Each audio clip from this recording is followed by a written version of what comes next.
चलिए बच्चों, हम बात कर रहे थे सरफेस केमिस्ट्री के बारे में।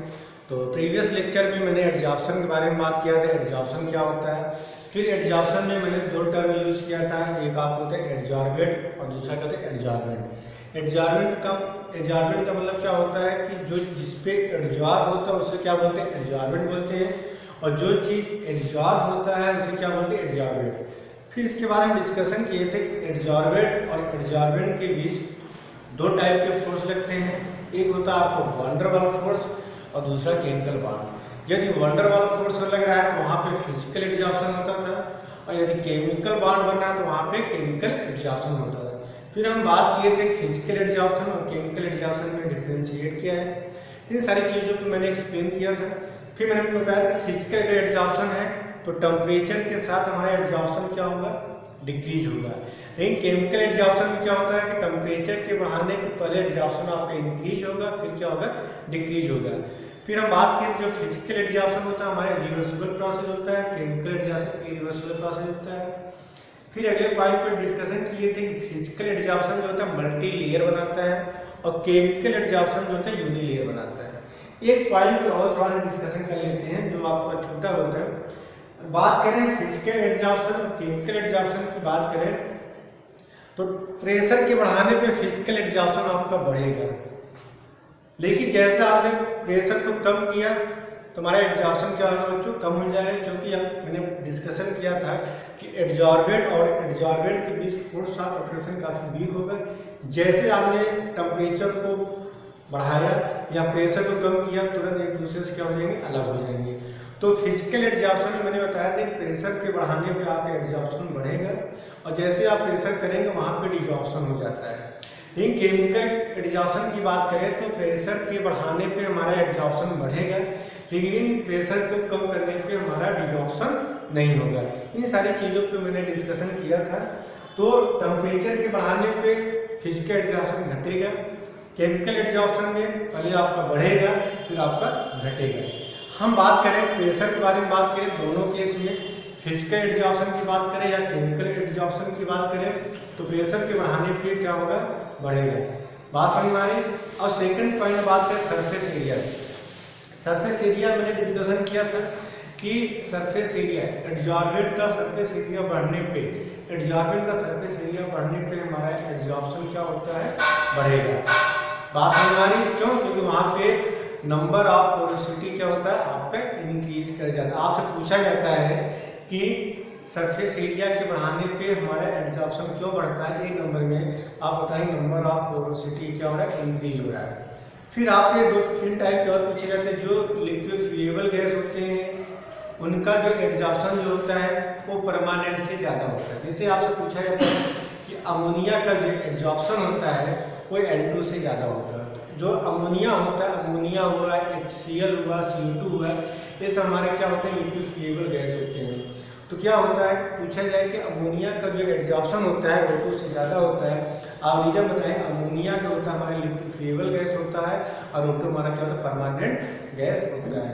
फिर आगे और एक पॉइंट डिस्कशन किए थे कि जिस गैस का क्रिटिकल टेम्परेचर ज़्यादा होगा उसका एडजॉर्प्शन क्या होगा, ज़्यादा होगा। ये सारी चीज़ों पे मैंने प्रीवियस लेक्चर में डिस्कशन किए थे। आज उसी टॉपिक को आगे कंटिन्यू करते हुए हम डिस्कशन करेंगे। और यहाँ पे लिखा गया एडजॉर्प्शन आइसोथर्म। तो एडजॉर्प्शन आइसोथर्म थोड़ा समझिए, आपके एक नंबर में पूछा जाता है कि एडजॉर्प्शन आइसोथर्म क्या है। ठीक, यहाँ पे समझने की कोशिश करिए।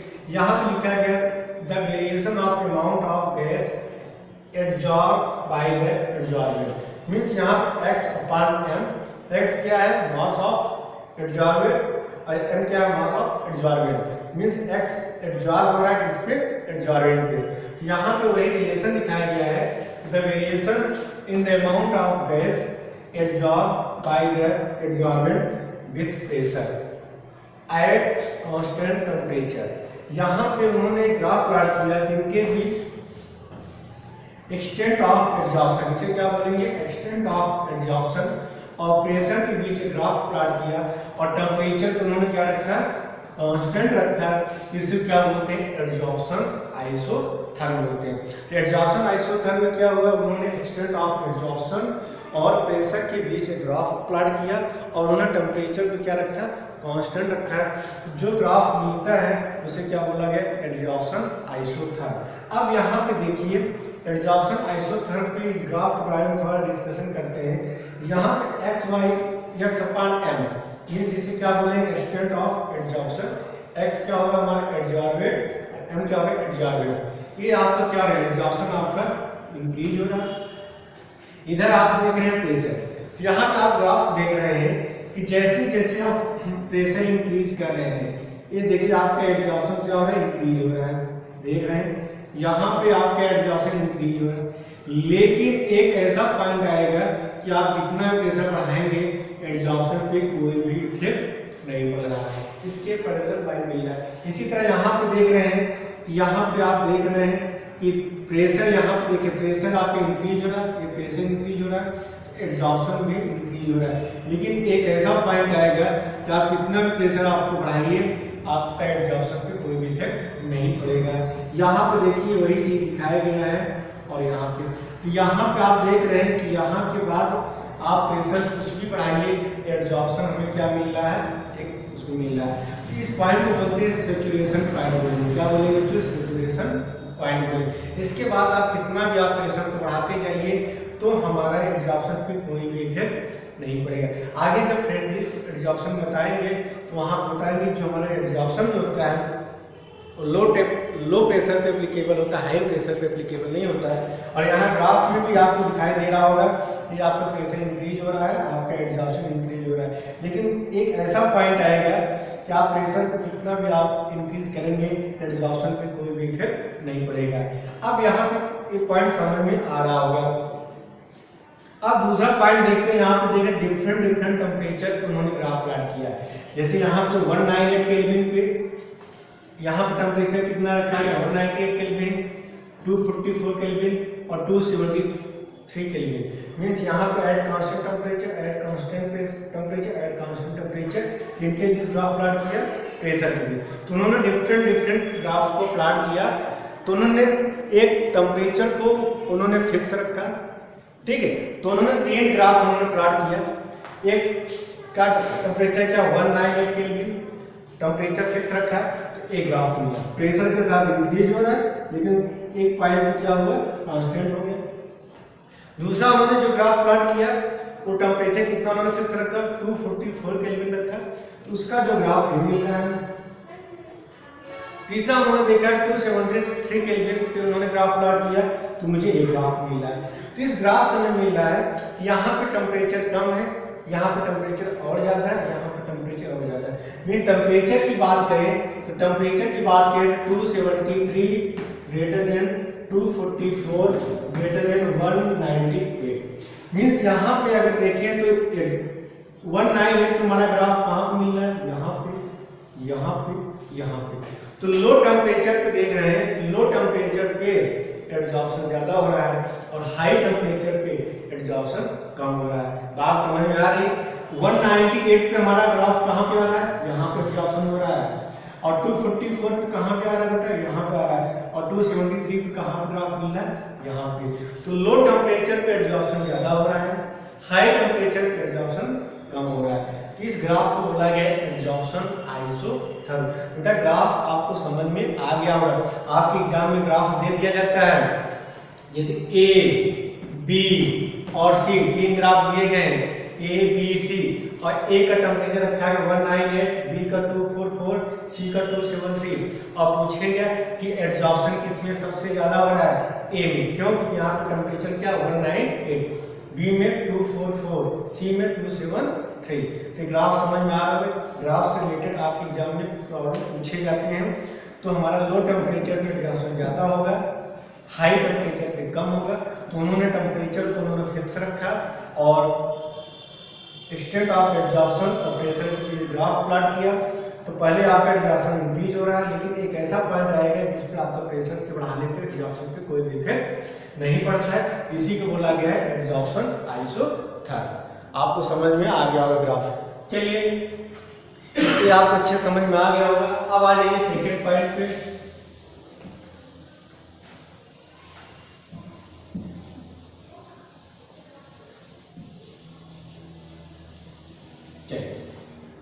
अब हम बात करते हैं सेकंड फ्रेंडलिच एडजॉर्प्शन आइसोथर्म। इसको थोड़ा समझने की कोशिश करना। फ्रेंडलिच एडजॉर्प्शन आइसोथर्म, तो उन्होंने एक रिलेशन, उन्होंने ग्राफ प्लॉट किया इनके बीच x/m, मीन्स इसे क्या बोलेंगे, एक्सटेंट ऑफ एडजॉर्प्शन और प्रेशर। तो वहां पे जब उन्होंने ग्राफ प्लॉट किया तो यहाँ पे देख रहे हैं x/m डायरेक्टली प्रोपोर्शनल टू क्या है, P। अभी मैंने यहाँ पे दिखाया था एक्सटेंट ऑफ एडजॉर्प्शन जो होगा वो प्रेशर क्या होगा, डायरेक्टली प्रोपोर्शनल होगा। तो यहाँ पे देखिए x/m directly proportional to P।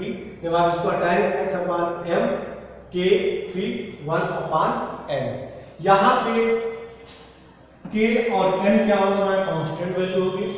एक किस पे डिपेंड करेगा, K और n जो होगा वो हमारा डिपेंड करेगा on the nature of the gas. जो गैस एडजॉर्ब हो रहा है उसके नेचर पर डिपेंड करेगा।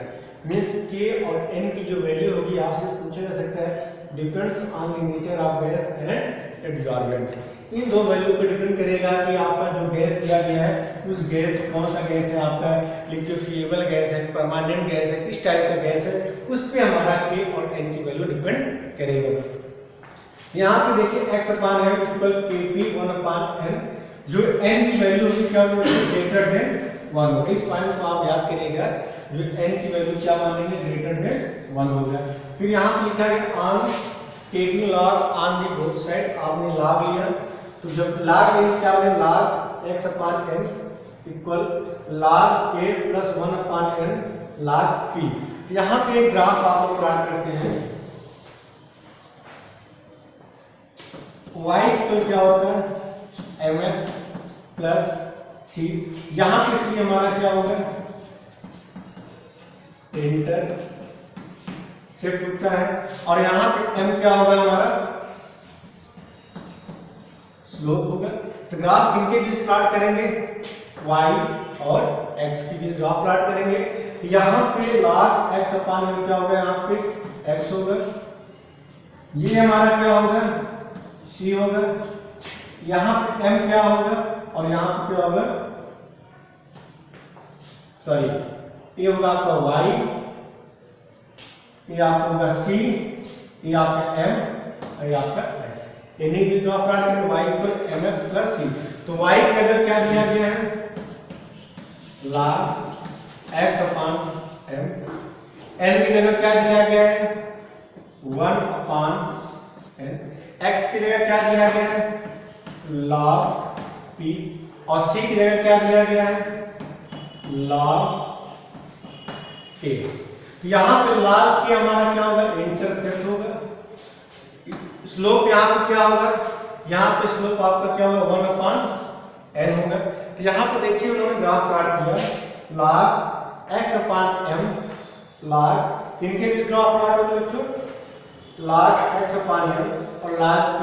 तो यहाँ पे देखिए कैसा ग्राफ मिलेगा, एक स्ट्रेट लाइन ग्राफ मिलेगा। तो log x/m और log p के बीच में ग्राफ प्लॉट किया, तो यहाँ पे आपको एक स्ट्रेट लाइन ग्राफ मिल रहा है। बात समझ में आ रही है आप लोगों को। यहाँ पे log की हमारा क्या होगा, log की यहाँ पे हमारा इंटरसेप्ट होगा और स्लोप क्या होगा, 1/n, 1/n हमारा क्या होगा, स्लोप होगा। यहाँ तक चीज समझ में आ रही होंगी। तो एक ग्राफ पूछा जाता है कि फ्रेंडली एडजॉर्प्शन आइसोथर्म में ग्राफ बनाइए, log x/m log p के बीच ग्राफ प्लॉट होगा, एक स्ट्रेट लाइन ग्राफ मिल रहा है। पूछा जाता है कि इंटरसेप्ट क्या होगा, log k, स्लोप पूछा है, स्लोप क्या होगा, 1/n होगा यहाँ पे स्लोप, और एक ग्राफ होता है, फार्मूले होते हैं। अब यहाँ पे समझ में आपकी चीजें आ रही होंगी। चलिए अब हम थोड़ा सा आगे इसे हम डिस्कशन करते हैं। तो यहाँ पे आप देख रहे हैं x/m, आगे इसकी डिटेल में बात करेंगे। तो x/m इक्वल आपको क्या मिला, Kp 1/n। जब आपने n की वैल्यू क्या रखा, इफ 1/n की वैल्यू जब आप 0 रखेंगे तो x/m इक्वल क्या आ जाएगा, k, और p की पावर 0 मीन्स क्या हो जाएगा, 1। तो x/m इक्वल क्या आ जाएगा, k। तो यहाँ पर आप देख रहे हैं जब 1/n की वैल्यू आप 0 रखते हैं तो हमारा जो एक्सटेंट ऑफ एड्जॉर्प्शन जो होगा वो प्रेशर पे डिपेंड नहीं कर रहा है। बात समझ में? सेकेंड, अगर हम सेकेंड केस की बात करें तो 1/n इक्वल जब आपने 1 रखा यहाँ x/m इक्वल क्या मिलेगा kp1 मीन्स x/m क्या मिल गया kp मीन्स जब आपने 1/n की वैल्यू 1 रखा है तो वहां पे हमारा एक्सटेंट ऑफ एड्जॉर्प्शन जो होगा वो प्रेशर पे डिपेंड कर रहा है। तो पर इतने पॉइंट को आप नोट करिए, फिर हम बात करते हैं variation of adsorption with pressure. क्या उन्होंने ग्राफ मिला, ये सारी चीजों पर हम डिटेल में बात करते हैं। नोट करिए।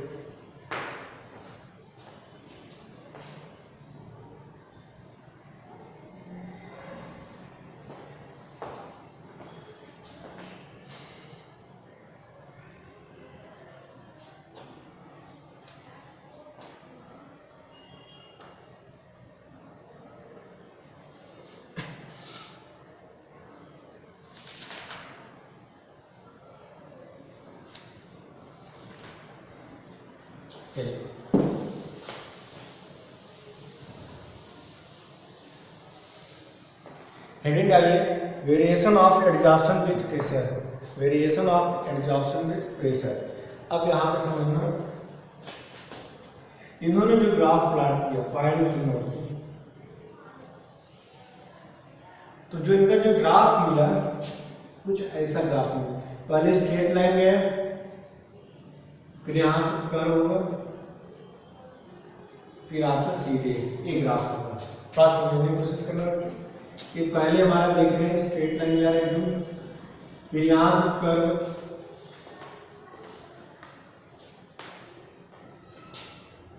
स्ट्रेट लाइन जा रहा है और थोड़ा सा यहाँ पर कर्व। ये हुआ हमारा किनके ग्राफ x/m और यहाँ पे p। यहाँ पे देख रहे हैं कि आपका लो टेम्परेचर था, लेकिन यहाँ पे देख रहे high temperature, sorry low pressure होगा यहाँ पे।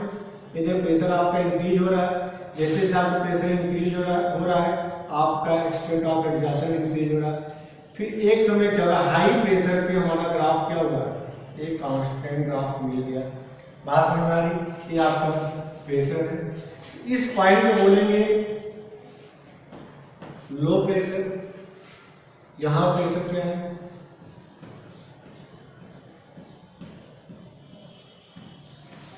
इसे क्या बोलेंगे, यहां से यहां तक क्या बोलेंगे लो प्रेशर,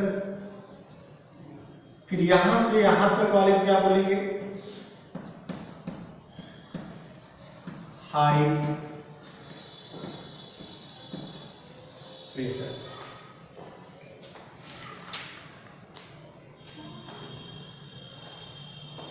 और इस वाले क्या बोलेंगे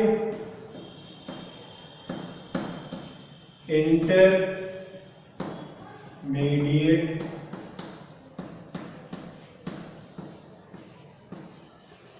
प्रेशर। बात समझ में आ रही है? लो प्रेशर पे क्या होगा, 1/n की वैल्यू क्या होगा 1 होगा। हाई प्रेशर पे 1/n इक्वल 0 होगा और यहाँ पे क्या होगा 1/n। बात समझ में आ रही है? अब यहाँ तो समझ में आ रही है। अब यहाँ पे पहला केस लीजिए, case 1 at low pressure. Low pressure पे 1/n इक्वल क्या हो जाएगा 1 हो जाएगा। तो यहाँ पे देखिए x/m इक्वल क्या हो जाएगा kp 1/n। यहाँ पे आप हो जाएगा x/m इक्वल क्या हो जाएगा kp, या कर सकते हैं x/m directly proportional to p। तो लो प्रेशर में हमें क्या मिल रहा है, ये मिल रहा है। तो यहाँ पे क्या होगा लो प्रेशर पे x/m इक्वल क्या मिल रहा है kp। इसको नोट करिए।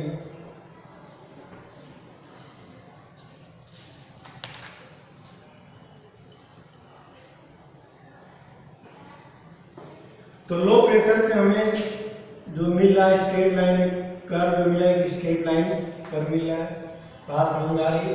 तो लो प्रेशर पे strength of adsorption directly proportional to pressure, means यहाँ पे एक स्ट्रेट लाइन कर्व मिल रहा है। इसको नोट करिए, आगे इधर आ जाइए। एट हाई प्रेशर के बारे में बात करेंगे।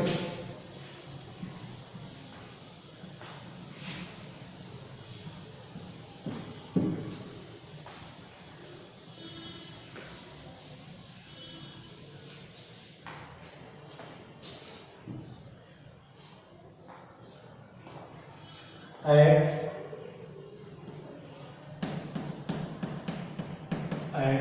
high प्रेशर, तो यहाँ पे x upon m equal K P 1 अपान m, x अपान m के पी की पावर 0, मीन्स यहाँ पे 1 अपान n इक्वल क्या रखेंगे 0, तो यहाँ पे x अपान m इक्वल क्या आ जाएगा k।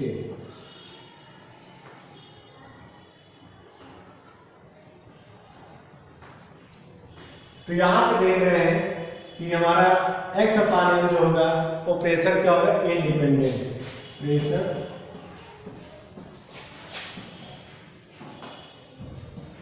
Independent, pressure independent means यहाँ पे आप देख रहे हैं हमारा जो एडजॉर्प्शन होगा हाई प्रेशर पे डिपेंड नहीं कर रहा है। मीन्स यहाँ पे आप देख रहे थे ग्राफ में मैंने आपको बताया इस पॉइंट क्या बोलेंगे सैचुरेशन पॉइंट बोलते हैं। मीन्स हमारा जो एडजॉर्प्शन जो होता है वो लो प्रेशर पे आप देख रहे हैं यहाँ पे एक स्ट्रेट लाइन दिखाई दे रहा है, लेकिन हाई प्रेशर पे क्या हो जा रहा है एक कांस्टेंट हो जा रहा है। इस पॉइंट क्या बोलते हैं सैचुरेशन पॉइंट बोलते हैं। यहाँ पे देख रहे हैं x अपान m इक्वल क्या आ रहा है k आ रहा है, मीन्स हमारा एडजॉर्प्शन जो है वो हमारा हाई प्रेशर पे एप्लीकेबल नहीं होता है। मीन्स क्या हो जा रहा है सैचुरेशन हो जा रहा है, सैचुरेट हो जा रहा है एट हाई प्रेशर पे। तो लो प्रेशर पे यहाँ पे क्या है हाई प्रेशर पे x अपान m इक्वल क्या आ जाएगा k p 0, के पी 0 या क्या बोल सकते हैं x अपान m इक्वल क्या आएगा यहाँ पे k आएगा। बात समझ में आ रही है बच्चों आप लोगों को? चलिए लो प्रेशर समझ में आ गया। अब जो होगा eight intermediate pressure, eight intermediate pressure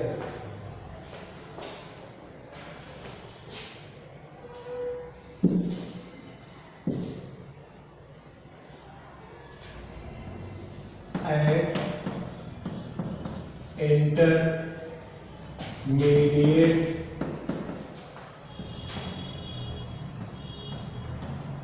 pressure, तो ये वाला जो होगा जो लो प्रेशर और हाई प्रेशर वाला जो होगा उसे क्या बोलेंगे इंटरमीडिएट प्रेशर बोलेंगे। मीन्स यहाँ पे x upon m directly proportional to p 1 की पावर n या x अपान m इक्वल क्या हो जाएगा के पी 1 अपान n होता है the value of n falls between 0 and 1। और इस रिलेशनशिप क्या बोलते हैं फ्रेंडलीज एडजॉर्प्शन आइसोथर्म। इसी रिलेशनशिप क्या बोलते हैं Freundlich's adsorption isotherm. Freundlich adsorption isotherm की अगर बात करें तो ये जो होगा x upon m equal K P 1 की पावर n, इसे क्या बोलते हैं बच्चों फ्रेंडली एडजॉर्प्शन आइसोथर्म।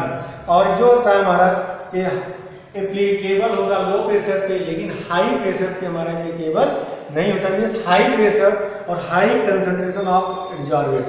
बात समझ में आ रही है? मीन्स हमारा जो फ्रेंडली एडजॉर्प्शन आइसोथर्म था वो सिर्फ लो प्रेशर या लो कंसंट्रेशन पे एप्लीकेबल होता है। पॉइंट को नोट करिएगा, हाई प्रेशर या हाई कंसंट्रेशन पे एप्लीकेबल नहीं होता है। बात समझ में आ रही होगी? लो प्रेशर या हाई कंसंट्रेशन ऑफ एडजॉर्बेंट पे एप्लीकेबल होता है। Low pressure and low concentration पे हमारा एप्लीकेबल होता है, हाई प्रेशर या हाई कंसंट्रेशन ऑफ एडजॉर्बेंट पे एप्लीकेबल नहीं होता है। और इसी ग्राफ को, इसी रिलेशन को क्या बोलते हैं, फ्रेडरिच एडजॉर्प्शन आइसोथर्म बोलते हैं। ये सारी चीजें बच्चों समझ में आ गया होगा। कभी कभार पूछ लेता है कि लो प्रेशर पे, आप पढ़े नहीं है कि लो प्रेशर पे यहाँ पे हमारा कौन सा ऑर्डर होगा, फर्स्ट ऑर्डर रिएक्शन होगा, क्योंकि एक्स अपान एम Kp की पावर यहाँ पे 1, तो यहाँ पे क्या लिखेंगे, लो प्रेशर पे कौन सा ऑर्डर होगा, फर्स्ट होगा। हाई प्रेशर पे Kp की पावर 0 आ रहा था, तो यहाँ पे हाई प्रेशर पे यहाँ पे 0 ऑर्डर ऑफ रिएक्शन होगा। बात समझ में आ रही है बच्चों? तो एडजॉर्प्शन में कोई भी कंफ्यूजन हो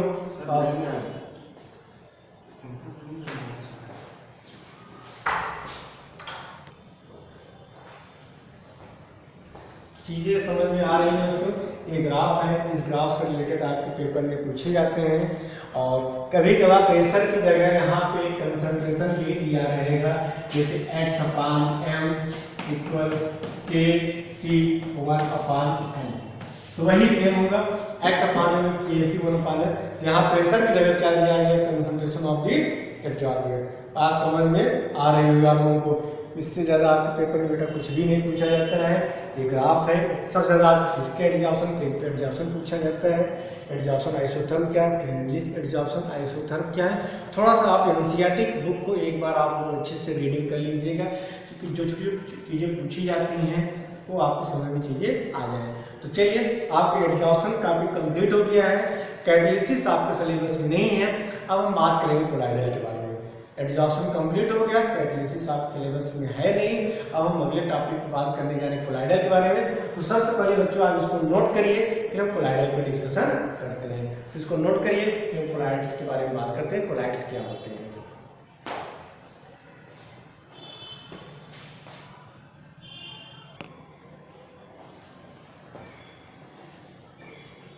चलिए बच्चों, फिर अब हम बात करते हैं अगले टॉपिक पे, कोलाइड्स के बारे में। तो कोलाइड्स क्या होता है? तो यहाँ से भी आपके पेपर में प्रॉब्लम पूछे जाते हैं, 1 नंबर तो आएगा ही। और तो एडजॉर्प्शन से भी आपके पेपर में पूछा जाएगा, और कोलाइड से भी आपके पेपर में पूछा जाता है। तो चलिए इसी आगे चीज़ों को आगे कंटिन्यू करते हैं कि कोलाइड्स होता क्या है। तो पहले हम बात करें तो यहाँ पे 3 टाइप के सोल्यूशन है। एक आपका ट्रू सोल्यूशन होता है, दूसरा आपका कोलाइडल सोल्यूशन होता है, तीसरा आपका सस्पेंशन सोल्यूशन होता है। यहाँ पे 3 टाइप के पढ़ेंगे, एक आपका ट्रू सोल्यूशन पढ़ेंगे, दूसरा कोलाइडल सोल्यूशन और तीसरा सस्पेंशन। तो आपके सिलेबस में क्या है, कोलाइडल सोल्यूशन है, हमें सिर्फ इस पे फोकस करना है, कोलाइडल सोल्यूशन पे फोकस करना है। तो सबसे पहले हम बात करते हैं कोलाइडल सोल्यूशन होता क्या है। तो जैसे अभी सोल्यूशन में मैंने बात किया था, तो सोल्यूशन में मैंने बताया कि क्या होता है, सोल्यूट को वाटर में डिजॉल्व करते हैं तो आपका सोल्यूशन बनता है। तो कैसे जानेंगे कि हमारा जो सोल्यूशन है वो ट्रू सोल्यूशन है, कि कोलाइडल सोल्यूशन है, सस्पेंशन है? तो हमारा डिपेंड करता है साइज ऑफ पार्टिकल्स। मतलब आप जो चीज़ डिजॉल्व करें उस साइज को देख के आप बताएंगे कि अगर इस रेंज में इसकी ये साइज है तो हमारा जो सोल्यूशन होगा ये सोल्यूशन होगा। यदि हमारा 1 नैनोमीटर से कम है तो ट्रू सोल्यूशन होगा, यदि 1000 नैनोमीटर से ज़्यादा है तो सस्पेंशन होगा, यदि दोनों के बीच में है तो क्या कहलाए, कोलाइडल सोल्यूशन। बात समझ में आए? तो यहाँ पे 3 टाइप के true solution, colloidal solution, suspension की बात करें तो जो सोल्यूशन हम डिसाइड करते हैं साइज ऑफ पार्टिकल्स के बारे में बात करेंगे। तो यदि हमारा size of disperse particles, disperse particle मतलब सोल्यूट, जैसे आप जो चीज डिजॉल्व करते हैं उसकी साइज क्या है, तो साइज ऑफ डिस्पर्स पार्टिकल, आप डिजॉल्व करते हैं, डिजॉल्व करने के बाद उस पार्टिकल की साइज क्या है। जैसे आपने शुगर लिया, शुगर पानी में डिजॉल्व किया, फिर जब डिजॉल्व हो गया तो उस पार्टिकल की साइज क्या है, उस पर डिपेंड करता है कि हमारा जो सोल्यूशन है कैसा सोल्यूशन है। तो यहाँ पे साइज ऑफ डिस्पर्स पार्टिकल, जो आप पार्टिकल डिजॉल्व कर रहे हैं, यदि उसका जो साइज किसमें है बेटा 1 नैनोमीटर से 1000 नैनोमीटर के बीच में है। यदि किसी भी पार्टिकल की साइज 1 नैनोमीटर से 1000 नैनोमीटर या 10⁻⁵ से 10⁻⁶ मीटर के बीच के रेंज का है, तुम्हारा कहलाता है कोलाइडल सोल्यूशन। यदि पार्टिकल की साइज पूछा जाए कोलाइडल सॉल्यूशन क्या है या कोई पूछता कोलाइडल सॉल्यूशन क्या है, तो आप बोलेंगे जब किसी भी पार्टिकल की साइज 1 नैनोमीटर से 1000 नैनोमीटर या 10⁻⁵ से 10⁻⁶ मीटर के बीच का जो रेंज दिया गया है, यदि उस रेंज में है और क्या कहलाएगा, कोलाइडल सॉल्यूशन कहलाएगा। इसके कुछ एग्जांपल की बात करें, जैसे प्रोटीन हुआ, प्रोटीन हमारा कोलाइडल रेंज में आएगा। Fat droplets in the milk, आप मिल्क देखते होंगे, उस मिल्क के ऊपर क्या होता है, फैट देखते होंगे, दिखाई देता होगा, तो किसके एग्जांपल होंगे बच्चों, कोलाइडल के एग्जांपल होंगे। Globules in the blood plasma, globules in the blood plasma, ये हमारे किसके एग्जांपल है, कोलाइडल के हैं। आगे बहुत सारी बात करेंगे, गम केसिया हुआ, स्टार्च हुआ, प्रोटीन हुआ, ये सब हमारे क्या होंगे, किसके एग्जांपल होंगे, कोलाइड्स के एग्जांपल होंगे। ट्रू सॉल्यूशन का मतलब क्या होगा, यदि 1 नैनोमीटर से 1000 नैनोमीटर के बीच का रेंज है, क्या कहलाएगा, कोलाइडल सॉल्यूशन। यदि लेस देन 1 नैनोमीटर, यदि पार्टिकल की साइज 1 नैनोमीटर से कम हो, लेस देन 1 नैनोमीटर या लेस देन क्या हो 10⁻⁵ मीटर, तो वहां पे हमारा क्या होगा, क्या कैसा कहलाएगा, ट्रू सॉल्यूशन। सस्पेंशन का मतलब क्या होगा, सस्पेंशन का मतलब क्या होगा, यदि पार्टिकल की साइज 1000 नैनोमीटर से ज्यादा हो या 10⁻⁶ मीटर से ज्यादा हो या 10⁻⁴ मीटर, 10⁻�3 मीटर, 10⁻�2 मीटर या 1 मीटर हो, तो क्या कहलाएगा, सस्पेंशन कहलाएगा। बात समझ में आ रही। ये ट्रू सॉल्यूशन के एग्जांपल लेंगे, सॉल्ट इन वाटर, आप पानी में आप नमक डालिए, उसको डिजॉल्व कर दीजिए, कैसे सॉल्यूशन कहलाएगा, ट्रू सॉल्यूशन कहलाएगा।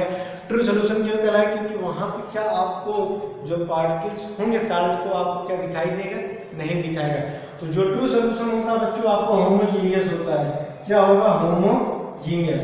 जो कोलाइडल होता है वो हमारा क्या होगा बच्चों, हेट्रोजीनियस होता है, नोट कर लीजिए। और सस्पेंशन क्या होगा, ये हमारा क्या हेट्रोजीनियस, जैसे आप सॉइल लीजिए, मिट्टी लीजिए और पानी में डाल दीजिए तो आपको दिखाई देगा, ऐसे सॉल्यूशन क्या बोलते हैं, सस्पेंशन बोलते हैं। अब हम बात करते हैं कोलाइडल में, तो कोलाइडल की कुछ प्रॉपर्टी आगे हम बात करेंगे। कोलाइडल होता है हमारा हेट्रोजीनियस होता है, पहला पॉइंट नोट कर लीजिए, हेट्रोजीनियस होता है, कोलिगेटिव प्रॉपर्टी देता है, ब्राउनियन मोशन होता है, टिंडल इफेक्ट वगैरह सारी चीजें हमारे कोलाइडल सॉल्यूशन में पाई जाती हैं। तो कोलाइडल के बारे में समझ में आ गया होगा, यदि पार्टिकल की साइज 1 नैनोमीटर से 1000 नैनोमीटर या 10⁻⁶ मीटर से या 10⁻⁹ मीटर से 10⁻⁶ मीटर के बीच में रेंज दिया गया है, तो हमारा कहलाता है कोलाइडल सॉल्यूशन। अब हम बात करते हैं क्लासिफिकेशन ऑफ कोलाइडल, किसके बारे में बात करेंगे बच्चों, क्लासिफिकेशन ऑफ कोलाइडल के बारे में बात करेंगे। तो सबसे पहले इस पॉइंट को नोट करिए, फिर हम बात करते हैं क्लासिफिकेशन ऑफ कोलाइड्स के बारे में।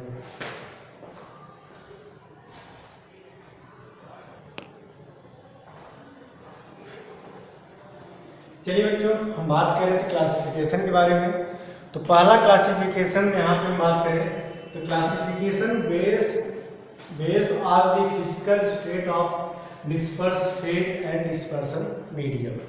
पहला जो क्लासिफिकेशन है आपके एग्जाम में पूछा जाता है, क्या पूछा जाता है बच्चों, की बात करेंगे। तो पहला जो क्लासिफिकेशन हम बात करने जा रहे हैं, डिस्पर्स फेज और डिस्पर्सन मीडियम के फिजिकल स्टेट के बेसिस पे। तो base on physical state of disperse phase and dispersion medium.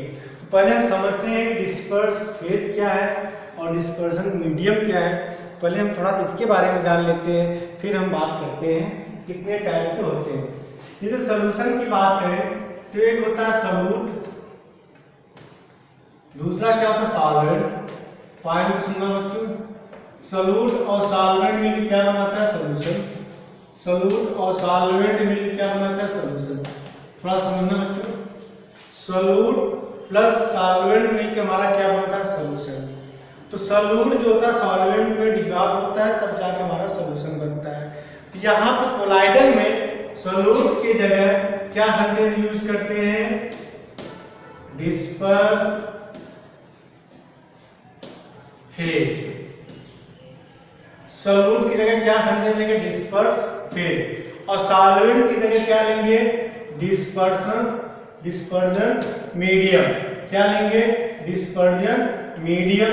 और यहाँ हमारा क्या बनेगा, कोलाइडल सॉल्यूशन बनेगा। तो पॉइंट को सुनना बच्चों, सोल्यूशन में क्या होता है, सोलूट प्लस सॉल्वेंट से मिलकर सोल्यूशन बनता है, सोलूट सॉल्वेंट में डिजॉल्व होकर हमारा सोल्यूशन बनता है। तो यहाँ पे सोलूट की जगह क्या होगा, डिस्पर्स, फिर सॉल्वेंट की जगह डिस्पर्जन मीडियम, और जो सोल्यूशन बनता है उसे क्या बोलते हैं, कोलाइडल सोल्यूशन। तो पहला हम पॉइंट बात करने जा रहे हैं कि classification on the basis of physical state of disperse phase and dispersion medium. तो टोटल कितने टाइप के कोलाइडल सोल्यूशन होंगे, 8, टोटल 8 टाइप के कोलाइडल सोल्यूशन होते हैं। अब इसके बारे में थोड़ा डिटेल में हम बात करते हैं। पूछा जा सकता है कोलाइडल सोल्यूशन कितने टाइप होते हैं, on the basis of the physical state of disperse phase and dispersion medium. तो 2 टाइप, सॉरी टोटल 8 टाइप के होते हैं। अब पहला बात करें सॉलिड डिस्पर्स फेज, यहाँ पर लिखा गया डिस्पर्जन मीडियम लिखा गया, टाइप ऑफ कोलाइडल, और उसके कुछ एग्जांपल लिखे गए हैं, आपको याद करना है। तो पहला एग्जांपल है डिस्पर्स फेज क्या हो, सॉलिड, और डिस्पर्जन मीडियम भी क्या हो, सॉलिड। डिस्पर्स फेज भी हमारा सॉलिड हो और डिस्पर्जन मीडियम भी क्या हो, सॉलिड हो। तो जो सॉल्यूशन बनता है कोलाइडल उसे बोलते हैं सॉलिड सॉल्व। क्या बोलेंगे, सॉलिड सॉल्व। इसको बेटा आपको याद करना है कि डिस्पर्स फेज सॉलिड हो, डिस्पर्जन मीडियम भी सॉलिड हो, क्या बोलेंगे, सॉलिड सॉल्व। इसका एग्जांपल क्या होगा, जेम स्टोन या कलर्ड ग्लासेस।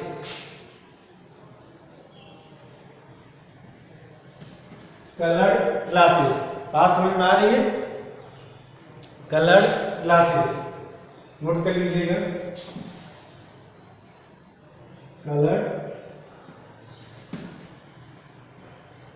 कलर्ड ग्लासेस होंगे। दूसरा, आपने सॉलिड को सॉलिड में डिजॉल्व किया तो बोलेगा सॉलिड सॉल्व। सॉलिड को आप लिक्विड में डिजॉल्व करते हैं तो उसे क्या बोलेंगे, सॉल्व। जब सॉलिड को गैस में डिजॉल्व करते हैं, किसी भी सॉलिड को आप गैस में डिजॉल्व करिए तो उसे क्या बोलते हैं, एरोसॉल बोलते हैं। जैसे इसका एग्जांपल है डस्ट। हमारे जो डस्ट होते हैं वो किस में होते हैं, हमारे जो एटमॉस्फेयर क्या होता है, एटमॉस्फेयर में गैस होते हैं, उस गैस में हमारे सॉलिड पार्टिकल क्या होते हैं, डिजॉल्व होते हैं। जैसे यहाँ पर आप खड़े हैं, आपके सराउंडिंग क्या डस्ट होगा, लेकिन किसमें है, एटमॉस्फेयर में क्या है, गैस। उस गैस के अंदर क्या डिजॉल्व है, सॉलिड।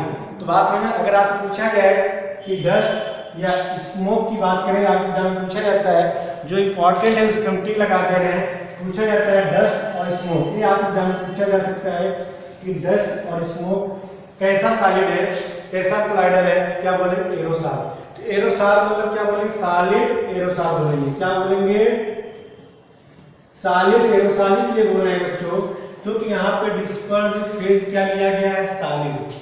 बात समझ में आ रहा है, सॉलिड को जब गैस में डिजॉल्व करते हैं, सॉलिड को जब गैस में डिजॉल्व करेंगे मीन डिस्पर्स फेज क्या हो, सॉलिड। डिस्पर्जन मीडियम क्या हो, गैस। इसे क्या बोलेंगे, सॉलिड एरोसॉल बोलते हैं। इसका एग्जांपल है डस्ट हुआ या स्मोक हुआ, ये हमारे किसके एग्जांपल होते हैं, सॉलिड एरोसॉल। जैसे डस्ट की बात करें, हमारे एटमॉस्फेयर में ऑक्सीजन है, गैस है, उस गैस में सॉलिड जो हमारे जो सॉलिड जो पार्टिकल होते हैं सॉलिड के फॉर्म होते हैं, उसमें क्या होते हैं, डिजॉल्व होते हैं। बात समझ में आ रही, इन्हें क्या बोलते हैं, सॉलिड सॉल्व। सॉलिड को यदि लिक्विड में डिजॉल्व करें तो क्या बोलेंगे, सॉल्व। इसका एग्जांपल पेंट। पेंट आप जानते ही होंगे। बात समझ में आ रही है, चलिए फोर्थ बात करें जाएगा लिक्विड। सॉलिड में 3 होंगे, सॉलिड को सॉलिड में, सॉलिड को लिक्विड में, सॉलिड को गैस में। मेन डिस्पर्स फेज फिक्स है, डिस्पर्जन मीडियम डिफरेंट है। पहले में सॉलिड, दूसरे में लिक्विड, तीसरे में gas. Solid solid solid solid liquid क्या बोलेंगे, सॉल्व बोलेंगे। यदि सॉलिड को गैस में डिजॉल्व कर रहे हैं इसे क्या बोलते हैं, सॉलिड एरोसॉल बोलते हैं। इसके एग्जांपल हम बात करें कि यहाँ पे उसका डस्ट होगा और इसमें होगा। हमें बात समझ में आ रही है, आप इसको नोट करिए, ये आगे हम कंटिन्यू करते हैं।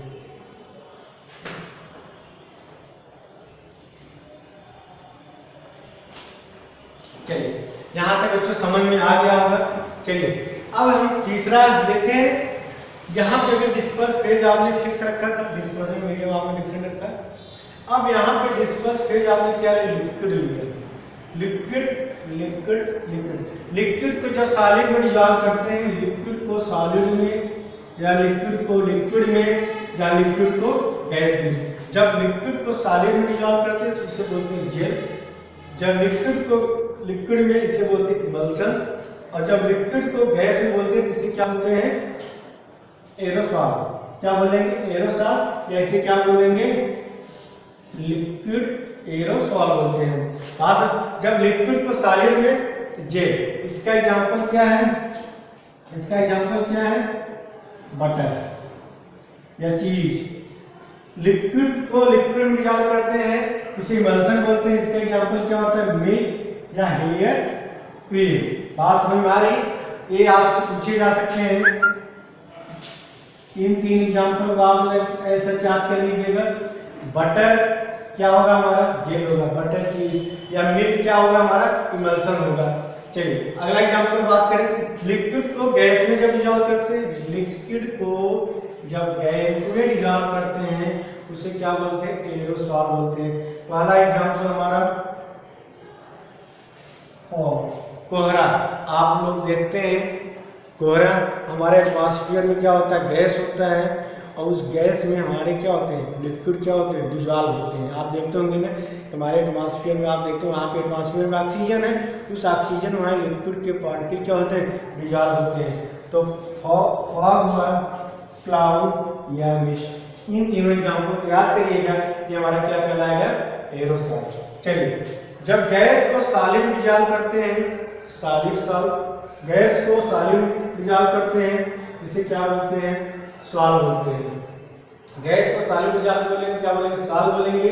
इसका एग्जांपल है चारकोल। लास्ट का गैस को लिक्विड में डिसॉल्व करते हैं, फोम बोलते हैं। जब गैस को लिक्विड में डिसॉल्व करते हैं क्या बोलते हैं बच्चों, फोम बोलते हैं। इसका एग्जांपल क्या होगा, फ्रॉथ। फ्रॉथ किसका एग्जांपल होता है, स्मोक फोम का एग्जांपल होता है। टोटल कितने टाइप के होते हैं, 8 टाइप होते हैं, 8 टाइप, 1 2 3 4 5 6 7 8। सॉलिड को सॉलिड में सॉलिड सॉलिड को लिक्विड में सॉलिड, सॉलिड को गैस में solid aerosol, liquid solid gel, liquid liquid emulsion, liquid gas aerosol, gas solid sol, और गैस लिक्विड क्या होगा हमारा, फोम होगा। इसको नोट करिए बच्चों, फिर हम थोड़ा इस पर डिस्कशन करते हैं।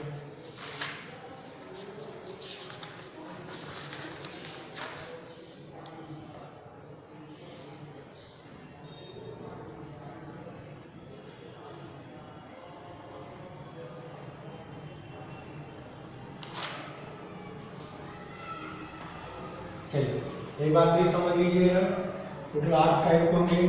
सॉलिड को सॉलिड में, जब सॉलिड को सॉलिड में डिसॉल्व करेंगे बोलेंगे सॉलिड सर, सॉलिड को लिक्विड में सॉलिड, सॉलिड को गैस में। जब भी गैस में डिसॉल्व होता है तो वहाँ पे एक शब्द यूज कर लीजिएगा, एरोसॉल। गैस में जब भी यूज करेंगे तो आप उसे क्या बोलेंगे, एरोसॉल बोलेंगे। अब एरोसॉल में सॉलिड हमारा डिस्पर्स फेज, सॉलिड एरोसॉल बोलेंगे। यदि हमारा लिक्विड है तो लिक्विड एरोसॉल बोलेंगे। बात समझ, लिक्विड में 3 है, liquid solid gel, liquid liquid emulsion, और लिक्विड गैस एरोसॉल। इसमें भी सबसे ज्यादा जो आपके एग्जाम में पूछे जाते हैं बच्चों, आपके एग्जाम में ये लिक्विड वाले पूछा जाएगा, और ये 4, इन 4 को आप अच्छे से आप लोग याद कर लीजिएगा। बाकी टेबल पूरा याद कर दिया, कहीं से भी आप एग्जाम में पूछा जा सकता है। सॉलिड को सॉलिड में सॉलिड, सॉलिड को लिक्विड में सॉलिड, को लिक्विड में सॉलिड, को गैस में एरोसॉल, लिक्विड को सॉलिड में, लिक्विड को सॉलिड में डिसॉल्व करेंगे जेल, लिक्विड को लिक्विड में इमल्सन, और लिक्विड को गैस में अगर डिसॉल्व करें तो क्या बोलते हैं, लिक्विड एरोसॉल। बात समझ में आ रही, गैस को सॉलिड में, गैस को सॉलिड में सॉल्व बोलेंगे। और जब गैस को लिक्विड में डिसॉल्व करते हैं उसे फोम बोलते हैं। बाकी इसके एग्जाम्पल लिखे गए हैं, आप इन सारे एग्जाम्पल को आप सच याद कर लीजिए, और आपके एग्जाम में पूछा जा सकता है, उसको नोट करिए। फिर हम अगले क्लासिफिकेशन पे हम थोड़ा सा डिस्कशन करते हैं, इसको आप नोट करिए।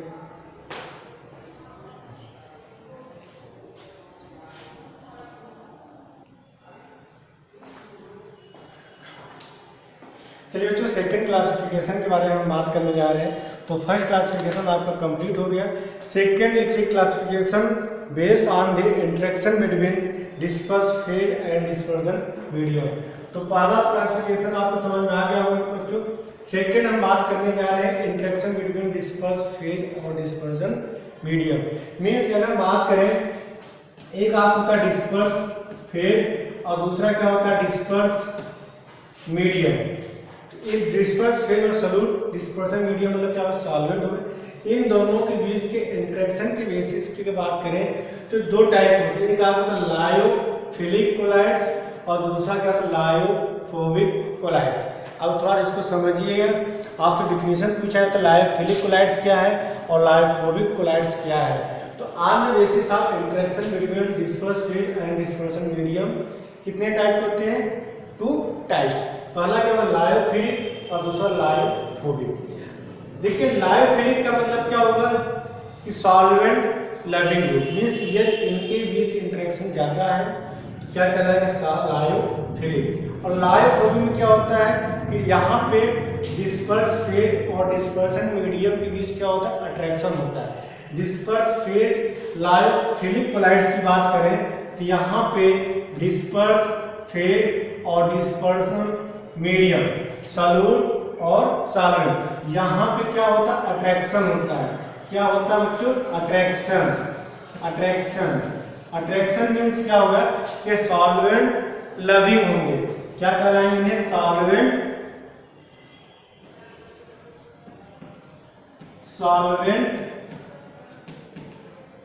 लविंग।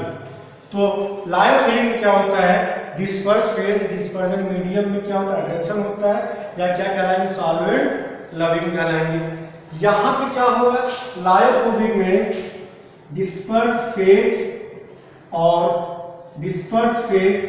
डिस्पर्जन मीडियम में क्या होता है रिपल्सन होता है, मतलब एक दूसरे को क्या करेंगे रिपेल करेंगे, मीन्स सॉल्वेंट हेटिंग क्या कहलाते हैं हमारे लायोफोबिक कहलाते हैं। Means solvent loving lyophilic, solvent hating lyophobic. Means यहाँ पे डिस्पर्स फेज और डिस्पर्सन मीडियम में क्या होता है रिपल्सन होते हैं, एक दूसरे को क्या करेंगे रिपेल करेंगे, मीन्स हेटिंग क्या कहलाएंगे लायोफोबिक और लविंग क्या कहलाते हैं लायोफिलिक। तो यहाँ पे वही डिफिनेशन के बारे में बात कर लेते हैं।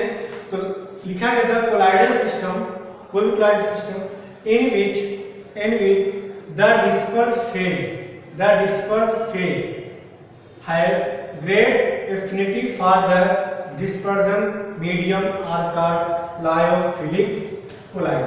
क्या कहलाते हैं बच्चों हमारे लायोफिलिक कोलाइड कहलाते हैं।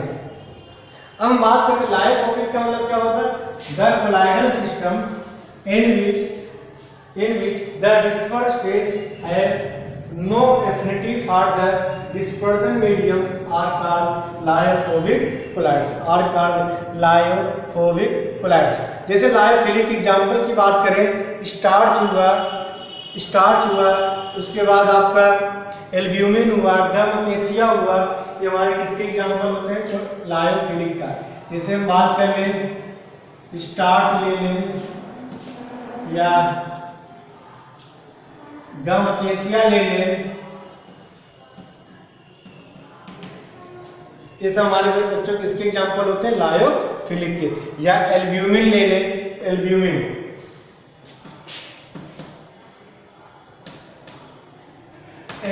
ले लें तो हमारे किसके एग्जाम्पल होते हैं लायोफिलिक के। लायोफोबिक का जैसे एग्जाम्पल ले लें गोल्ड साल हमारा किसका एग्जाम्पल होता है लायोफोबिक का एग्जाम्पल होता है। तो ये समझ में आ गया होगा कि सॉल्वेंट लविंग क्या कहलाते हैं लायोफिलिक और सॉल्वेंट हेटिंग क्या कहलाते हैं लायोफोबिक। अब कुछ हम पॉइंट पे डिस्कशन कर लेते हैं। जो लायोफिलिक होता है वो हमारा क्या होता है रिवर्सिबल प्रोसेस होता है। लायोफिलिक क्या होता है हमारा रिवर्सिबल प्रोसेस होता है। लायोफोबिक क्या होता है हमारा इरिवर्सिबल प्रोसेस होता है। बच्चों इसको आप ऐसे नोट करिए, लायोफिलिक रिवर्सिबल प्रोसेस होता है, लायोफोबिक हमारा क्या होगा इरिवर्सिबल प्रोसेस होगा। थर्ड पॉइंट की बात करें लायोफिलिक जो होगा हमारा स्टेबल होगा, लायोफिलिक हमारा स्टेबल होगा, लायोफोबिक हमारा क्या होगा बच्चों अनस्टेबल होगा। बात समझ में आ रही है। तो अगला पॉइंट नोट करिए लायोफिलिक की विस्कोसिटी क्या होगी इंक्रीजेस, विस्कोसिटी क्या होगी इसकी इंक्रीजेस होगी और लायोफोबिक का विस्कोसिटी रिमेन्स कांस्टेंट। लायोफिलिक की बात करें तो विस्कोसिटी इसकी क्या होगी इंक्रीज करेगी लाइफोबिक में विस्कोसिटी क्या होगा, कांस्टेंट होगा। अगले पॉइंट की बात करें सरफेस टेंशन। सरफेस टेंशन की बात करें तो लायोफिलिक का सरफेस टेंशन की बात करें तो यहाँ पे सरफेस टेंशन डिक्रीजेज, यहाँ पे सरफेस टेंशन क्या रिमेंस कांस्टेंट होते हैं। अगर हम बात करें तो लायोफिलिक में हमारा कोआगुलेशन नहीं होता है, लेकिन यहाँ हमारा कोआगुलेशन हो जाता है। अभी आगे बताएंगे कोआगुलेशन क्या है, ये चीज़ें डिस्कशन करेंगे। तो लायोफिलिक में हमारा कोआगुलेशन नहीं होता है, लेकिन लायोफोबिक में हमारा कोआगुलेशन हो जाता है। ये सारी चीज़ें समझ में आ रही है। ये हमारे क्या करें, टिंडल इफेक्ट देते हैं, ये भी टिंडल इफेक्ट देते हैं, लेकिन यहाँ पे टिंडल इफेक्ट कम होता है, यहाँ पे टिंडल इफेक्ट लायोफोबिक में ज़्यादा होता है। इन सारी चीज़ों को आप लोग नोट करिए बच्चों। अब आपसे एग्जाम में पूछा जाता है कि 2 या 3 डिफ्रेंशिएशन लिखिए लायोफिलिक है लायोफोबिक में। एक बार फिर बता दें, लायोफिलिक का मतलब क्या होता है, सॉल्वेंट लविंग में डिस्पर्स फेज और डिस्पर्जन मीडियम के बीच अट्रैक्शन होता है, इसे क्या बोलते हैं, लायोफिलिक। लायोफोबिक मतलब क्या, सॉल्वेंट हिटिंग या डिस्पर्स फेज या डिस्पर्जन मीडियम में क्या होता है, रिपल्सन होता है। इसके एग्जांपल की बात करें तो लायोफिलिक का जो एग्जांपल होगा, पहला एग्जांपल जिलेटिन लिख लीजिए, गम एकेसिया, एल्ब्यूमिन और स्टार्च ईटीसी। अगर हम बात करें लायोफोबिक की बात करें, गोल्ड साल, सल्फर साल, ये हमारे किसके एग्जांपल होते हैं, लायोफोबिक की। कैसे आप डिफ्रेंशिएट करेंगे, लायोफिलिक जो होता है हमारा रिवर्सिबल होता है, लायोफोबिक हमारा इरिवर्सिबल होता है। लायोफिलिक हमारा स्टेबल होगा, लायोफोबिक हमारा अनस्टेबल होगा। विस्कोसिटी की बात करें तो लायोफिलिक में इंक्रीजेज होगा, लायोफोबिक में रिमेन्स कांस्टेंट। सरफेस टेंशन की बात करें तो यहाँ पे लायोफिलिक में सरफेस टेंशन डिक्रीज होता है, लायोफोबिक में हमारा इंक्रीज होता है। लायोफिलिक में हमारा कोआगुलेशन नहीं होता है, लायोफोबिक में क्या हो जाता है, कोआगुलेशन हो जाता है। बात समझ में आ रही होगी। ये आपसे पूछा जाता है लायोफिलिक लायोफोबिक में आप कैसे डिफ्रेंशिएट करेंगे।